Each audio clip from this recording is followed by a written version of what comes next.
The Tyranids are a race unlike any other the galaxy has ever seen, and not just because they came from beyond its edge. They are, in many ways, the most unified and single-minded race, partly because on the macro scale, they are one mind. The Hive Mind. This consciousness, or whatever it is, pervades and controls the will and minds of all Tyranid organisms, reinforced by its synaptic linchpins with seemingly one ultimate goal: the consumption of everything and everyone in its path. To do this, the hive mind has not thrown the entirety of the Tyranid race at the galaxy in one teeming horde, but has instead divided its forces, learning from every encounter to strike anew with even more deadly effectiveness. So far, several of these forces have entered the galaxy, each more deadly than the last and coming from new quarters to pose new challenges. Though they have all been given their own designations by the Imperium, these flotillas of bioships and the creatures spawned within are known most generally as the Hive Fleets. Today, we will explore what makes a Hive Fleet function as best we can, before looking into the histories of those who have already made their mark on the galaxy through a trail of desolate worlds. This is Tactica Imperialis, and welcome to 40k Stories. Hive Fleet is a catch-all term for the various groups of bioships used by the Tyranids. Like everything belonging to their race, they are sentient organisms directed by the will of the hive mind. Essentially, these are the largest Tyranids of them all. If you doubt their hardiness relative to ships of more conventional materials, well, don't. These ships were able to survive their time travelling the intergalactic void, and given the freezing cold emptiness of those regions, you have to respect that. They serve many purposes, specialised like every beast of the Tyranids. The largest and best known are their capital ships, known simply as hive ships. These are analogous to the battleships built by other races, serving as synapse nodes for the lesser organisms and massive production factories, using the biomass harvested from their previous conquest to spawn the creatures required for the conquest and harvest of their targeted worlds. These capital ships, for want of a better analogy, are supported by the equivalents to cruisers in the Hive Fleets. These larger ships are not synapse nodes, and so are extremely dangerous because they can just be thrown at the enemy when not near to the hive ships. Quite simply, the hive mind doesn't care. It is unknown if they have spawning pools to either launch or counter boarders, but I doubt it somehow. Instead, the cruisers will use their acid launchers or their claws to handle most any vessel they encounter. Working down from the cruisers, we have the escorts and other smaller ships, and boy oh boy are there many types of these. There are of course actual escort ships, who cluster solely around the hive ships for a reason I'll discuss more soon. There are then two classes of scout ships, operating both at short and long range. The further reaching scouts are the vanguard drone ships, almost certainly the first Terranids to ever enter the Milky Way, and responsible for the seeding of worlds with gene stealers, lictors and the like to help guide or prepare the oncoming hive fleet that is likely far, far behind it. More close are the multitudes of ships broadly classed as Krakens, named after the first hive fleet encountered using them. These ships double as scouts and escorts. They are spacebound, but at close range they are vicious in ship-based combat or at attacking stations, and can even be spawned during a battle should they be needed. Some of them can even spawn hordes of lesser Tyranids such as gene stealers, allowing them to board and harvest vessels extremely effectively, whilst others take a far more brute force approach. Most interesting though, at least to my mind, are the tiny, almost unarmed vessels known as narvals. These ships look like nothing major, but as the Tyranids do not use the warp or similar things, it is due to them that they get anywhere at any speed. The narvals, with a V, not a W, that's not just my pronunciation, you picky people, use monofilament spines to detect the gravitational pull of a system, using said gravity to create a corridor of compressed space-time that the Hive Fleet can use to travel exceptionally quickly. I guess the Tyranids are good at relativity, if I remember the principles correctly. However, this does not mean that the Hive Fleets can just drop out in a system out of nowhere. The narvals cannot work so well the stronger the gravitational forces get, so on approach, the Hive Fleet must resort to conventional travel. This might allow for a system to prepare, but the shadow in the warp can put paid to plans for reinforcement. At the heart of every Hive fleet, within one of the Hive ships at the fleet's heart, lies the most important creature perhaps in the entire race, a Norn Queen. This is the creature responsible for the synthesizing of all harvested biomatter collected by a Hive fleet, fed as constantly as is possible with direct links to the capillary towers created on doomed worlds. They are masters of both cloning and innovation, able to create hordes of Tyranids with ease or create entirely new beasts using any new genetic material, zoanthropes from the Eldari, Tyrant Guard from Astartes, and others perhaps from the other races of the galaxy, just to give an example. However, this power, combined with their role as synaptic linchpins, makes them the primary weak spot of a Hive fleet, and if a force can slay a Norn Queen, the consequences are devastating. The psychic backlash is said to be so powerful it can even obscure the Astronomicon for a short time. Those who know of the much smaller creature known as the Tervigon know that on death this backlash can kill nearby offspring, so scale that up, apply it to the entire race, and you have problems. You can imagine just how much damage a Norn Queen's death can do to a Hive fleet, given it spawned literally everything and is insanely powerful. This makes Norn Queens priority targets for many forces, and killing them has proved extremely effective when such missions are executed successfully. But the Hive Mind is aware of the weakness and has a plan in place. The signal set out with the death of a Norn Queen might be deadly to many Tyranids, but it carries an imperative along with it for any other Hive ships that are in range to detect it. Start spawning now. Kill one queen, and if there are ships in range that can do so, many more queens will be birthed. This is dubbed the Hydra effect with good reason, and it makes actually killing a Hive fleet dead almost impossible. If you truly want a Hive fleet to die, you have to kill every single one of the capital Hive ships at a bare minimum. This should stop any queens being spawned at least nearby, as well as leaving the fleet unable to spawn many other creatures. It might have a few, the Krakens can produce gene stealers, but you've taken out the main production factories and killed the queens, so you should be alright. The remaining creatures that are already spawned are hardly a walk in the park, assuming they survive the backlash, but it's the best you can do. Oh, and you may have just screwed over another nearby system who's dealing with a fleet or a splinter, but is that really your problem? Depends on what race you come from, I suppose. So that's the basics of a Hive fleet's composition and role, but now it's time to look at the most famous Hive fleets and the destruction they have caused. The first we shall explore was the first one encountered by the Imperium, though not the first one to arrive in the galaxy. Hive Fleet Behemoth, or Behemoth, however you like to pronounce it. This Hive Fleet of red-skinned and blue-armoured Tyranids was encountered in 744 or 5 M41, arriving from the southern region of the eastern fringe in Ultima Segmentum. The coming of Behemoth was undetected for several years, mainly because the census data around the planet of Tyranid reporting masses of newly dead worlds was basically ignored by the ever-competent Imperium. Tyran, of course, is the world from which the Tyranids got their name. I know I don't pronounce it the same way, just the way it is. The first recorded attack by the newly arrived species utterly overran the ocean world and the Mechanicus research station there. Fortunately, the Magos there was able to store a data codex deep below the planet that was later found by the Ordo Xenos Inquisitor Cryptman, finally warning the Imperium of what awaited them in the form of Hive Fleet Behemoth. Unlike the later Hive Fleet, Behemoth was an extremely unsubtle beast, effectively charging into the galaxy at breakneck speed and consuming everything in its path. Well, almost everything, as some of its tendrils actually went out of their way to avoid the Necrons and the tomb world of Solemnes. Whilst this was undoubtedly effective, as their rush stratagem is a viable tactic in and of itself just as the Orcs, it came with its own series of problems for Behemoth.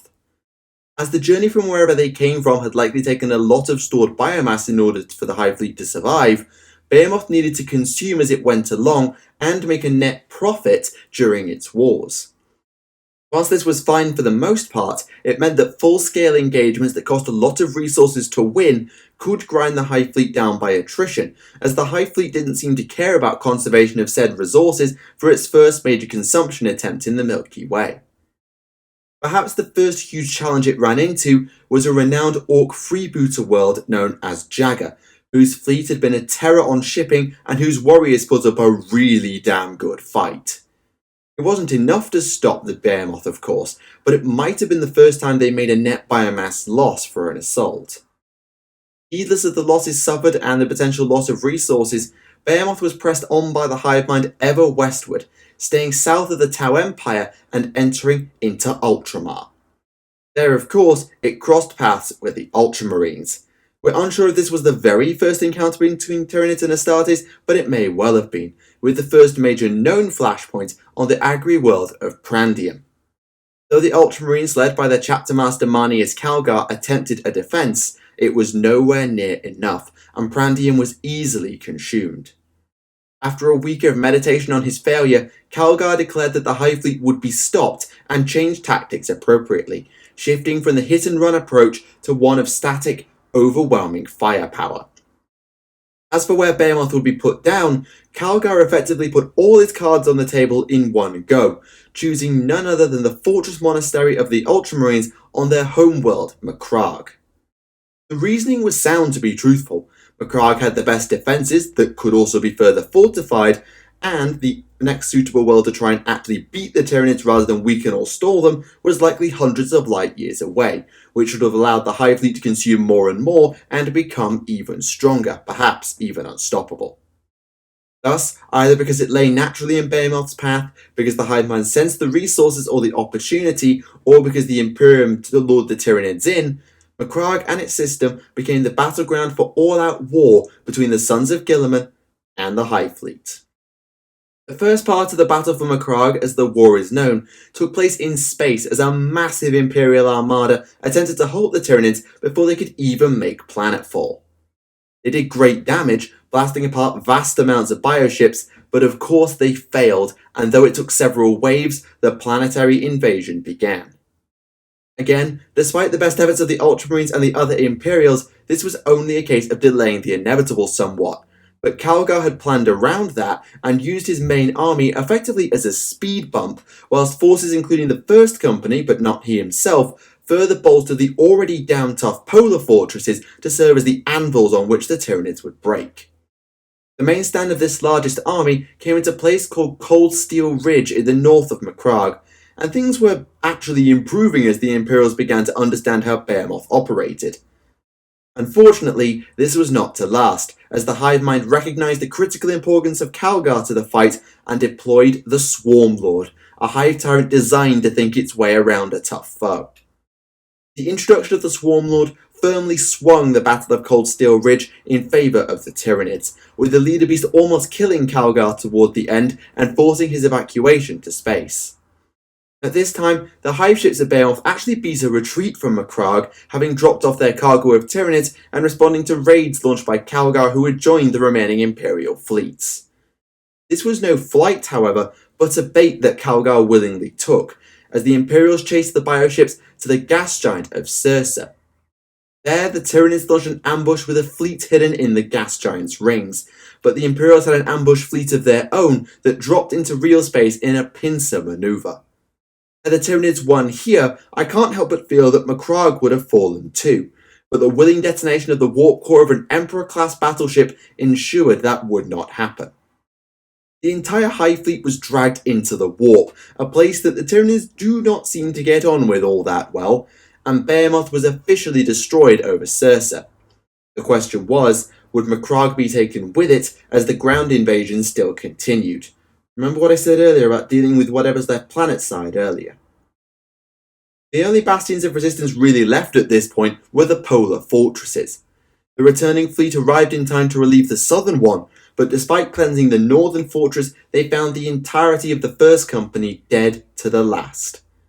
I'm curious whether, even if Macragge had been lost and the hive ships not destroyed, this would have still spelt the end or at least the beginning of it for Behemoth, as they might have simply spent too much biomass trying to take out the Ultramarines.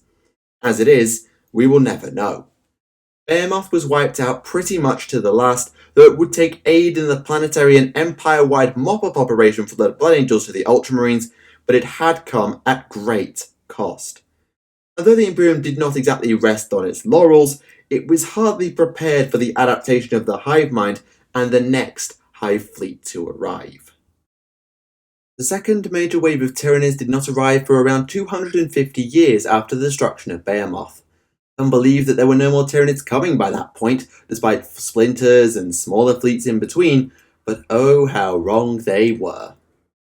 The next major Hive Fleet to come arrived from the east as well, though further north than Behemoth had entered from, pretty much along the plane of Terra and the galactic centre if you looked at a map, and it was christened Hive Fleet Kraken. This time, it seems as though riots and uprisings heralded the coming of the Kraken, which was potentially the result of Genestealer cults trying to weaken the worlds in advance of their oncoming parent fleet. We are unsure exactly which worlds were first to face the Hive Fleet, but one of the early major battles came at Sotha, home of the Pharos beacon that some say had drawn the Tyranids to the Milky Way in the first place.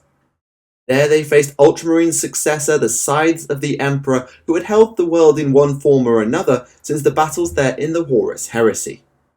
Unsurprisingly, this did not go too well for the Astartes, who were far less well defended than Macragge had been and were absolutely mauled by Kraken. Sotha was lost and only 20% of the chapter remained, only to be almost wiped out in a subsequent battle with the Hive Fleet on the death world of Miral. Though there were many other battles, both documented and not documented, there were two that defined the invasion of Hive Fleet Kraken. Ikar IV against the Imperium and the assault on the Eldari craft world Yandon, both in 992 M41. Ikar IV was one of the best examples of the Tyranid invasion style, as a huge Genestealer cult uprising was able to assassinate the planetary governor and take enough territory to force the Imperium to destroy the planetary defense generators to enable an Ultramarines counter-invasion.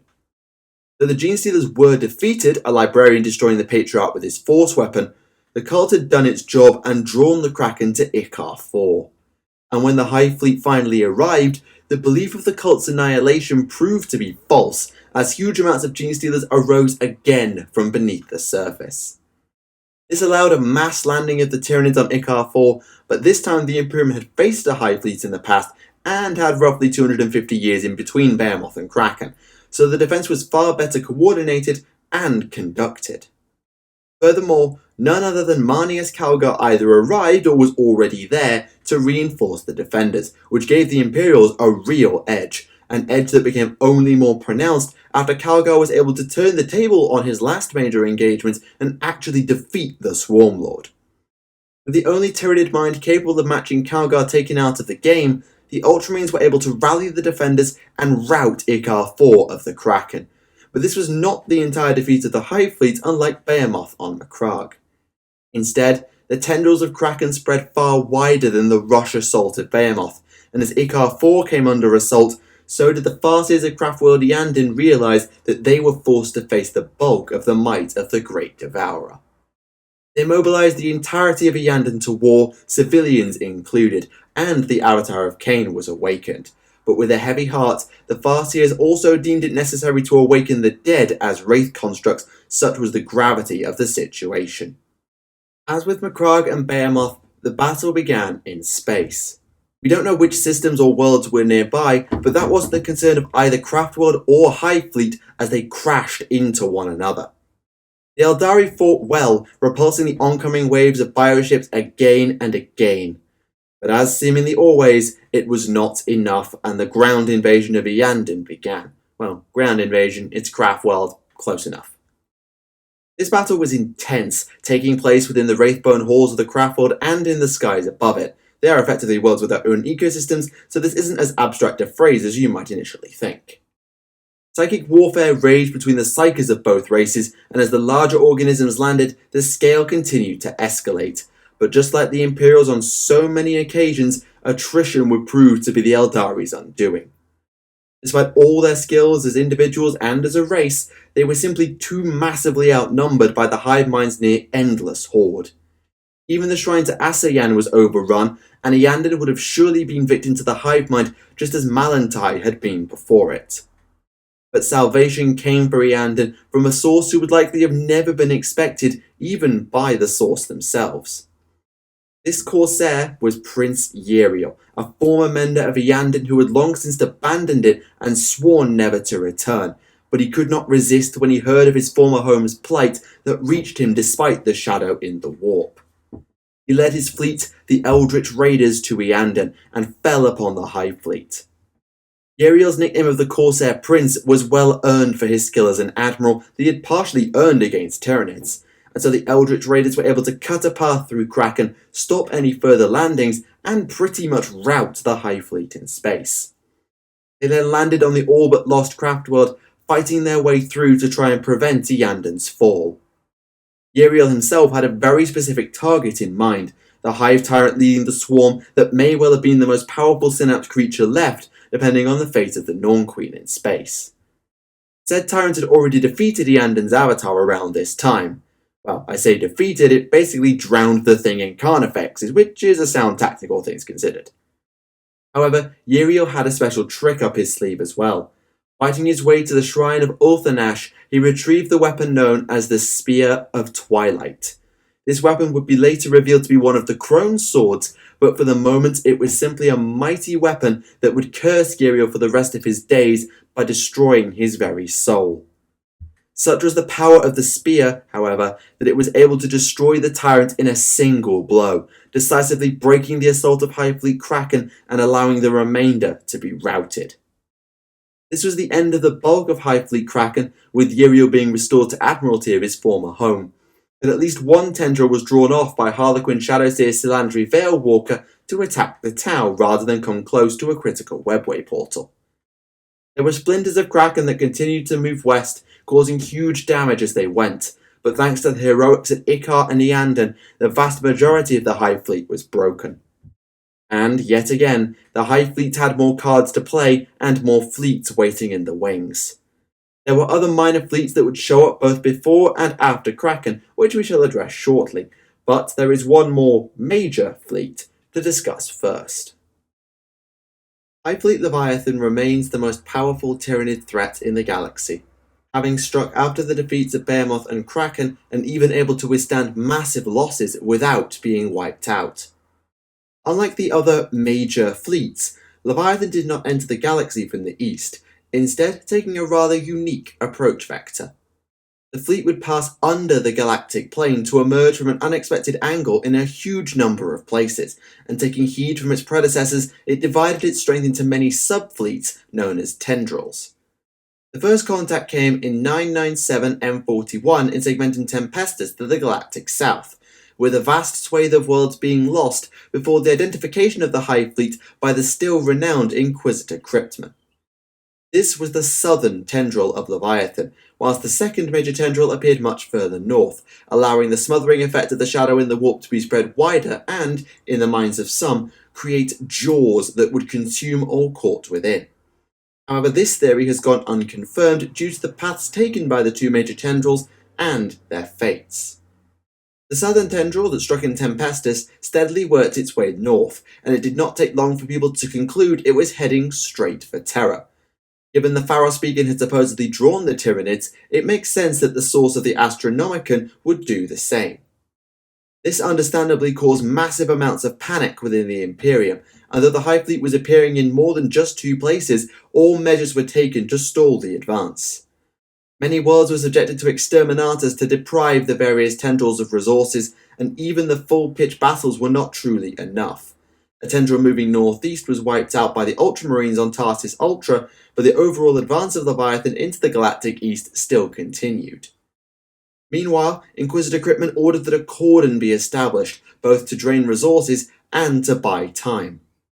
Said cordon was effectively creating a region of dead space. Worlds were evacuated before having their biomass destroyed, and any unfortunate enough to be invaded by Leviathan would be annihilated by exterminatus before the Tyranids could harvest it to create a net loss of biomass. Effectively, the Imperium committed genocide on its own worlds and people simply to stall Leviathan. And even if it was necessary in Crippman's eyes, it drew the ire of many Inquisitors who stripped him of his rank and chucked him out of the organisation. However, let none say that the tactic didn't actually kind of work. Leviathan was slowed to a crawl into the galactic south, but it has not yet been defeated and still encroaches toward Terra. Crippman wasn't done trying to stop Leviathan though, and attempted to bait the Hive Fleet in a different direction. The plan was simple. Using captured gene stealers apprehended by the Death Watch who still seemed to respect him despite his exile, a tendril of Leviathan would be pulled into a war with the major orc empire of Octarius to hopefully cripple both foes at once. Whilst in the short term the gambit might have worked, as huge amounts of orc worlds were lost but vast amounts of bioships were destroyed in turn, this wouldn't last. When orcs get word of a good fight, they flock to the war zone en masse, especially in a massive war such as this one, and even more so when individuals like the Prophet of the Wargas called Thraka find themselves involved. And the Tyranids, well, they're Tyranids. They can spawn almost infinite waves of organisms if they can consume enough biomass. Biomass the endless hordes of orcs can definitely provide, and even mimic in some way, with their spore-based reproduction allowing them to keep going almost forever. As such, though the war is now mostly confined to the world of Octarius itself, both the Greenskins and the Hive Fleets are becoming stronger and stronger as a result of the grinder. Crippman's plan has failed, and the only good result now is a never-ending stalemate, which doesn't ever resolve the problem that the Inquisitor has created. It's basically like Armageddon but with bugs. Kind of. And that's just the tip of the iceberg for the southern tendril of Leviathan. I haven't even discussed the effect it's had on other races and factions, though the Eldari were at least able to stop any remnants or splinters of Kraken from merging with it.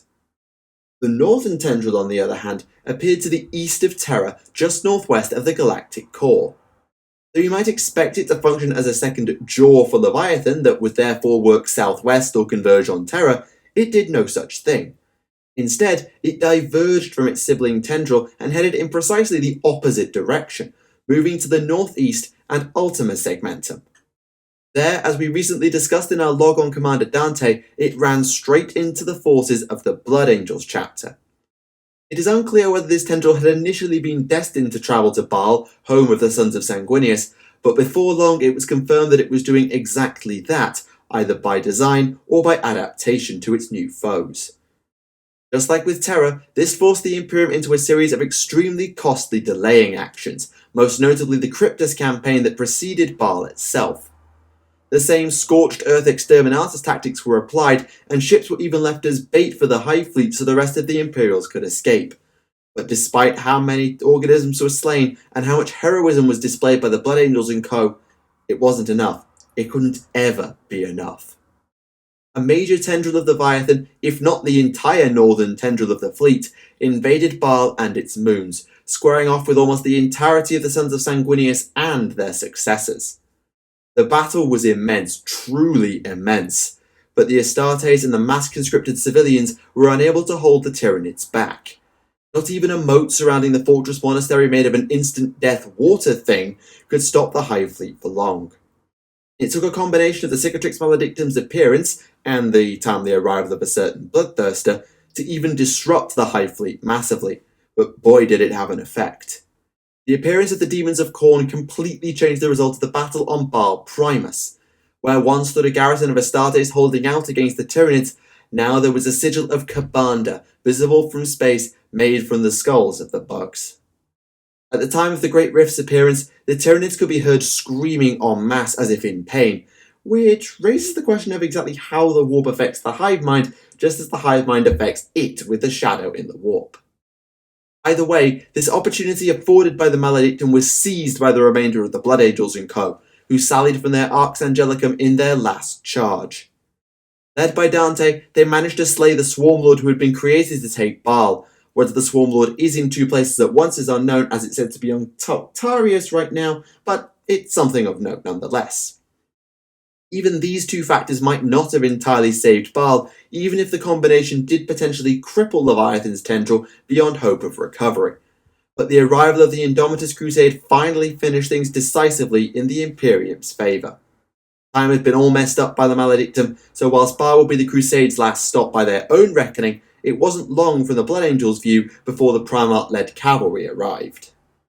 The tendril of Leviathan was destroyed, totally wiped out it seems, but I doubt that every organism of Leviathan north of the Cicatrix Maledictum has been put down yet. And of course, the tendril to the south is still very present and edging its way north. Leviathan is far from done as a major threat. Before we conclude, let us look at a few minor Hive Fleets. Don't let the name fool you, these things are or were just as deadly as the ones we discussed earlier. The first I wish to discuss is Hive Fleet Gorgon, which entered the galaxy in between the eastern entry points of Behemoth and Kraken and effectively made a beeline for the Tau Empire around 900 M41. As I said, fleets did arrive in the times between the two major fleets, so how people didn't think more Tyranids weren't coming, I have no idea. Gorgon may not have been the largest of fleets, but what it lacked in numbers it made up for in adaptability. The speed at which the hive mind could counter the also adaptive Tau technology was extremely startling. The primary set to take it on was Kel-Shan in the northeast of the Empire, who were called in as the Hive Fleet closed in on and then invaded the colony of Shadrag.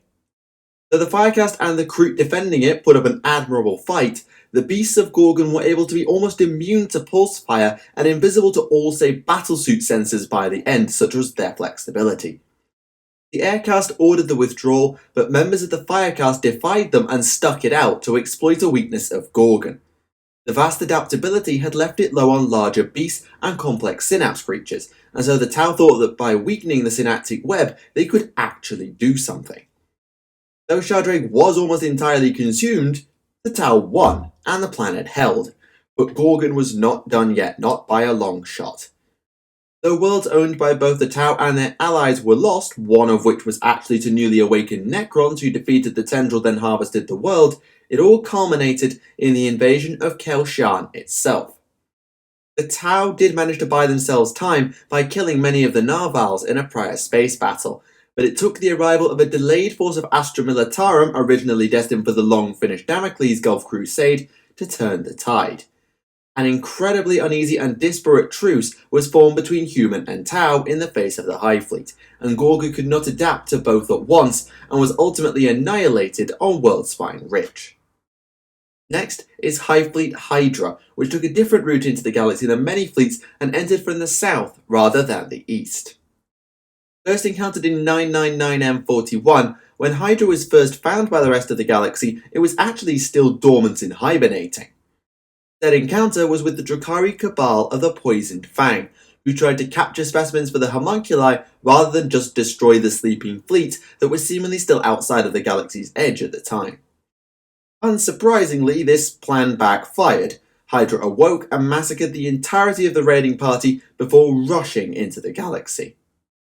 Hydra has an interesting gimmick that sets it apart from the other Hive Fleets: cannibalistic tendencies along with incredible regenerative capabilities. It is thought by some that the two are actually connected. Hydra targets older fleets that may have already been defeated and consumes them for unknown reasons. A tendril of Leviathan defeated in the Coriolanus system fell victim to the Hydra in this way, and the system itself not long after, I suspect. And to this point, Hydra has yet to be defeated or sufficiently weakened.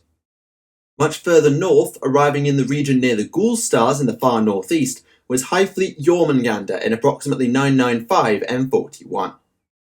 Jormungandr was a small Hive Fleet, but it had a rather easy arrival with biomass-rich and little-defended worlds it could consume en masse.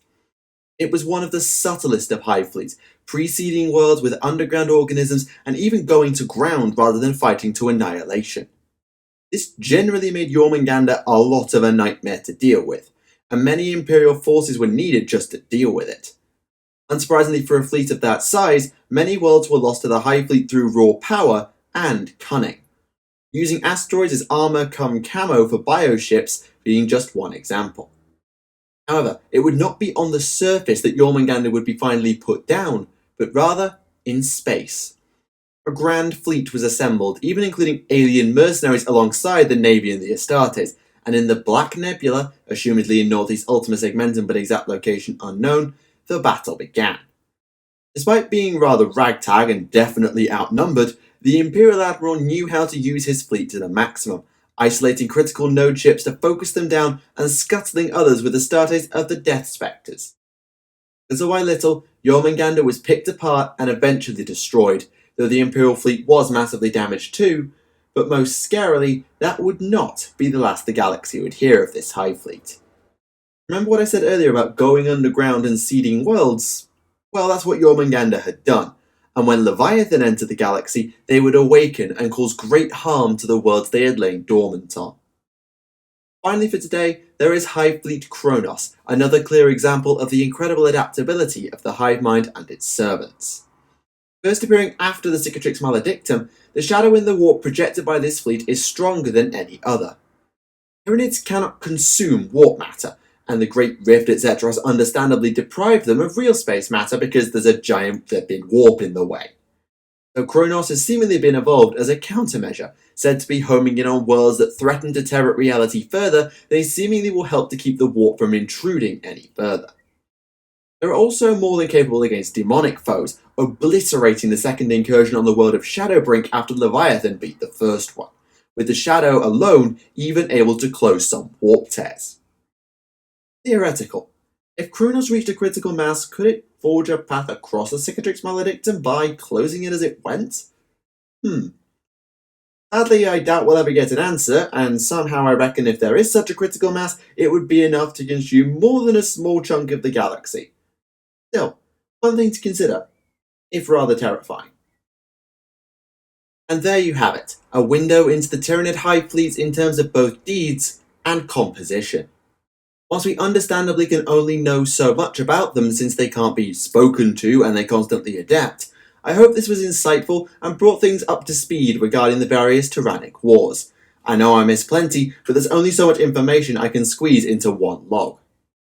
Though many of the fleets discussed today have now passed into memory following their destruction, I sincerely hope the galaxy has learned from it and can continue to adapt just like the hive mind, or I worry that all will be consumed eventually. Maybe. We'll see. Now, it is time to move on and explore the next part of our Champions of Humanity mini-series. Since they were so heavily involved with the Hive Fleets, I think I know exactly where to go next. Let us visit someone who may well have been, potentially anyway, a loser from the return of Robert Gilman. For now, thank you for watching Tactica Imperialis, and I'll see you all again. Goodbye.